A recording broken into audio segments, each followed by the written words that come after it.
The U.S. has signed a trade deal with China, and the stock market hit a record. Now, here to talk about this and more is financial advisor Steve Budin. Steve, thanks so much for coming in. You're very welcome. All right, let's talk about the U.S. has signed a trade deal with China.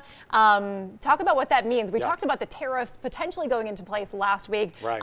And this is a sign that they're not going to go into place. Right. Nice to be right once in a while. I kind of figured that they would put this off, and it looks like they did, at least until the new year. There was a trade deal that has not been signed yet. They announced it. There's all kinds of legalities that they're working through right now. But the good news for our viewers is the 25% tariffs that were threatened to go into effect yesterday have been put off. So the Chinese have agreed to buy some agricultural products from us over the next few months. If they don't agree to that, the tariffs could go back on. So this reminds me of kind of like the budget deals that we've been dealing with the last few years. You know, they come down to the 11th hour and they delay. They sign 60-day agreements, and sure enough, there's another one happening this week. But the trade deal is similar. But this is good news. I think anything that keeps the parties talking is good, and anytime you don't raise the taxes or the tariffs is good.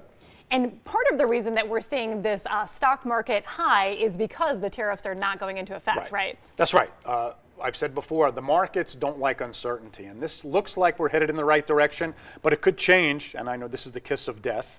We're hitting a stock market record today, and this is important to our viewers. Not everybody has a 401k account, but most of our viewers are involved in pensions. There may be retired state workers. A lot of pension funds invest in the stock market partially, so anytime it goes up, our viewers will benefit from this. Well, we love that. We love when there's a benefit to the viewers. This is one of my favorite stories, and you see a lot of these kinds of stories during the holidays. But in Alabama, an anonymous donor donated $70,000 to help pay off layaway bills for people at Walmart, right? Yeah, and this is a holiday feel-good story, and I bring this up. You feel free to write a $70,000 check if you want to, but if you can't, paying it forward is always good. It creates good karma. It's a good time of year to do this.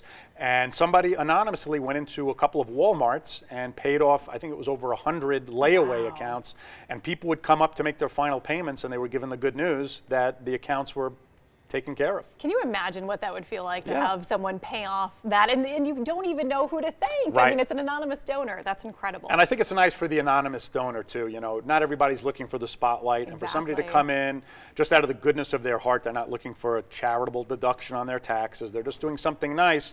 And it would be nice if more people did this over the course of the year, but I bring this up. Maybe it'll spark somebody to do it. And it could just be buying somebody a Starbucks. You know, I do that every now and then, and somebody does it to me, and it just makes you feel good. It absolutely makes you feel good, and this is the time of year. But actually, this is not just the time of the year to do it. We need to see this all around. But yeah, you kind of think that you might have seen somebody posting about it on Instagram, like donated the money, something like that. So it's great that it's anonymous. A really great deed. Steve, thanks so much for coming in. All right, more news and weather coming up after the break.